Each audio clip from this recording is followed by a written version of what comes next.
Hello viewers, எல்லோரும் எப்படி இருக்கீங்க? இப்போ நம்ம செடிகளுக்கு அசுர வளர்ச்சி செய்கிறதுக்கு நல்லா செடிகள் நிறைய பூச்சி பிடிக்காமல் நிறைய அறுவடை பண்ணுறதுக்கு நம்ம ஒரு கரைசல் ரெடி பண்ண போகிறோம்.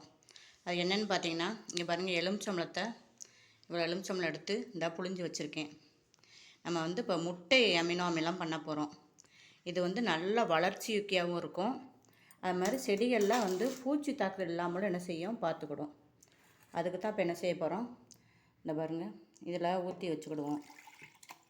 ஃபுல்லுமே எல்லாமே எலுமிச்சம்பழ சாறு மட்டும்தான் இதில் எடுத்திருக்கேன். இந்த எலுமிச்சம்பழ சாறுக்குள்ளே எத்தனை முட்டை போட முடியுமோ முங்குற அளவுக்கு போடணும். நம்ம இதில் 2 முட்டையை மட்டும் என்ன செய்வோம் போட்டுக்கிடுவோம். அது மட்டும்தான் முங்குது. அதுக்குமே கொஞ்சம் இதாக தான் இருக்குது.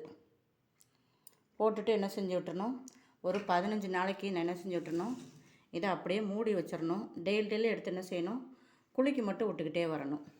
நல்லா டைட்டான ஒரு பாத்திரத்தில் வச்சு என்ன செய்யுங்க, நல்லா மூடி வச்சுருங்க. மூடி வச்சுட்டு நல்லா கரெக்டாக ஒரு 15 நாள் கழித்து நம்ம எடுத்து செடிகளுக்கு இதை நம்ம கொடுக்கணும். தண்ணி கலந்து கொடுத்தோம்னா சரி சிறப்பாக வரும். இங்கே பாருங்கள் விவர்ஸ், 15 நாள் கழித்து திறந்து பார்க்க எப்படி இருக்குன்னு பாருங்கள். இதில் கொஞ்சம் நாட்டு சக்கரை போடணும்.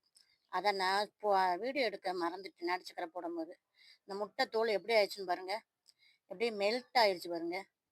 இது ஒரு பேட் ஸ்மெல்லும் இருக்காது பாருங்க. தோல் அப்படியே நல்லா சாஃப்டாக எப்படி இருந்துச்சுன்னு பாருங்க, பலூன் மாதிரி. அதனால் நீங்கள் இந்த உரத்தை நீங்கள் பயன்படுத்துங்க.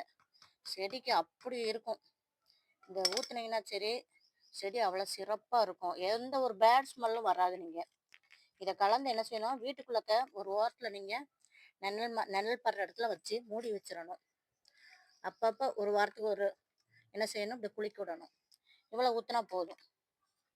இதை நம்ம தேவைக்கு மட்டும் நம்ம என்ன செஞ்சுக்கணும், நம்ம ரெடி பண்ணி வச்சுக்கணும்.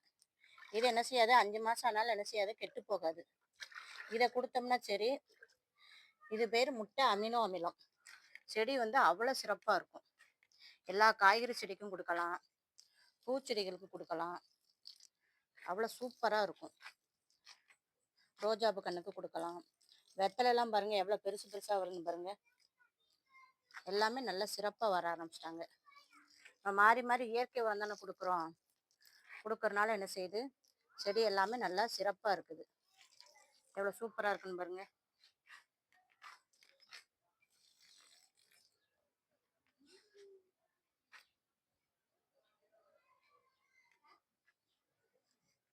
இங்கே பாருங்க, பட்டர்ஃப்ளை எப்படி நிற்குன்னு பாருங்க. பூவில் எவ்வளோ சூப்பராக நிற்குன்னு பாருங்க.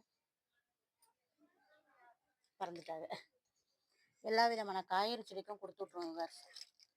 இந்த கத்திரிக்காய், வெண்டைக்காய். இப்போ தான் கொஞ்சம் வெயில் வந்திருக்கு, பனி முடிஞ்சிருக்கு. அதனால் வெயில் வரங்க என்ன செய்கிறேன், செடிகளுக்கு தண்ணி கொடுப்பேன். இந்த பூச்செடிக்கு என்ன செஞ்சால் கொடுத்தோம்னா சரி, நல்லா நிறைய பூக்கள் வரும். கத்திரிக்காய் செடி, வெண்டைக்காய் செடி, செவ்வந்தி கன்று, எல்லாத்துக்குமே நீங்கள் என்ன செய்யலாம், இந்த உரத்தை கொடுக்கலாம். இது நமக்கு ஈஸியாக கிடைக்கக்கூடியது தான். எலுமிச்சம்லாம் இப்போ கொஞ்சம் கம்மியாக தான் இருக்கும் விலை. என்ன வெயில் வரலை, நமக்கு வெயில் வந்தால் தான் விலை கூடும். அதனால் இந்த உரத்தை நீங்கள் ஒரு 1/2 கிலோ எலுமிச்சம்பழம் வாங்கினீங்கன்னா போதும். ஒரு 3 எலுமிச்சம்பழத்தை 3 முட்டையை போட்டு நீங்கள் என்ன செஞ்சிடலாம், இந்த இதை அமிலத்தை உருவாக்கிக்கலாம். இது நீங்கள் எப்பயுமே என்ன செய்யலாம், ஸ்டாக் வச்சுக்கலாம். நான் அப்பப்போ ஏதாச்சும் ஒரு உரம் செஞ்சு என்ன செஞ்சிடுவேன், ஸ்டாக் வச்சுக்கிடுவேன். இந்த செடிகளுக்கு கொடுக்கறதுக்காக. இயற்கை உரமாக கொடுத்தா தான் என்ன செய்யுது, நமக்கு பூவு காய் எல்லாமே நல்லா சிறப்பாக இருக்கும் பாருங்க. இதெல்லாம் குட்டியாக இருக்கும் போதேவும் காய் இருந்துச்சு பாருங்க. தக்காளியில் எல்லாமே எவ்வளோ சிறப்பாக இருக்குன்னு பாருங்க.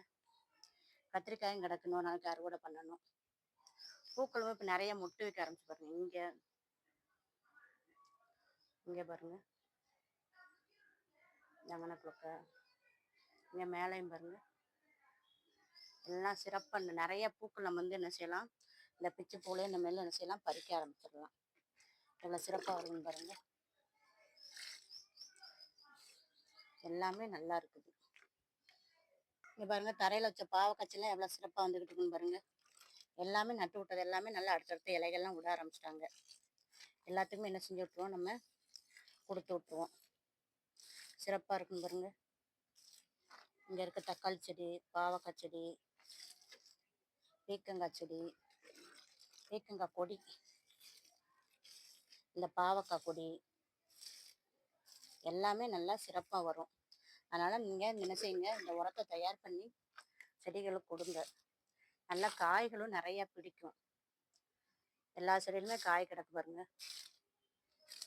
இது பாருங்க, ஒரு கத்திரிக்காய் நல்லா பெருசாகிடுச்சு பாருங்க. சரிதான் பாருங்க. பீக்கங்காவும் பாருங்க பாருங்க, பெருசாகிடுச்சு பாருங்க. நல்லா இது வந்து நீளமாக வருது, நல்லா சூப்பராக வருது. கொய்யாலையுமே நிறைய தளிர் அடிக்குது. தளிர் அடித்து அடுத்தாப்புல கொய்யால என்ன செய்யும், பூ பூக்க ஆரம்பிக்கும். ஃபஸ்ட்டு ஒரு இடம் பூத்துச்சுன்னு சொன்னேன்ல, அந்த பூ என்ன செஞ்சிருச்சு, உதிர்ந்துருச்சு. இப்போ திருப்பி பழையபடி பூ வைக்கிறாங்க. பூ வச்சா சரி, இன்னும் அடுத்த நாள் என்ன செய்யும், நல்லா சிறப்பாக வர ஆரம்பிச்சிடும். இந்த கொடிய வரையும் பூக்க போகுது.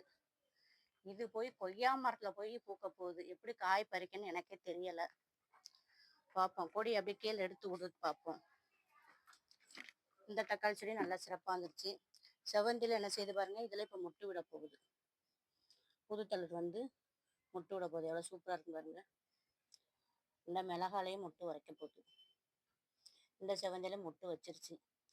எல்லாமே நம்ம இயற்கை உரம் மாறி மாறி கொடுத்துக்கிட்டே இருக்கிறனால செடி எல்லாமே என்ன செய்யுது, நல்லா சிறப்பாக வருது. எல்லாரும் இந்த உரத்தை ஃபாலோ பண்ணுங்க. வீடியோ பிடிச்சா லைக் பண்ணுங்க, சப்ஸ்கிரைப் பண்ணுங்க ஜோதி ஃபார்மிங்க, கமெண்ட் பண்ணுங்க, பெல்லைக்கான் நோட்டீஸ் இதாக பண்ணி சப்ஸ்கிரைப் பண்ணிட்டு பெல்லைக்கான் நோட்டீஸ் பண்ணிக்கோங்க. அப்போ தான் நான் போகிற வீடியோ எல்லாமே என்ன செய்யும், உடனுக்குடன் உங்களுக்கு வந்து கிடைக்கும். எவ்வளோ சூப்பராக வருதுன்னு பாருங்க. இந்த பிச்சுப்பும் கீழே வச்சு நல்லா சிறப்பாக வர ஆரம்பிச்சிருச்சு.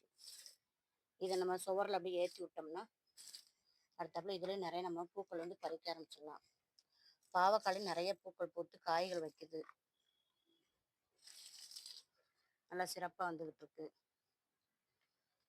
வீடியோ பிடிச்சா லைக் பண்ணுங்க. எல்லாமே எவ்வளோ சிறப்பாக இருக்குன்னு பாருங்க. சுற்றி சுற்றி நம்ம செடிகள் தான். புதினா எவ்வளோ சிறப்பாக வருது பாருங்க. உரம் ஊற்ற ஊற்ற எல்லாமே அவ்வளோ செழிப்பாக வந்துக்கிட்டு இருக்காங்க. தேங்க்யூ.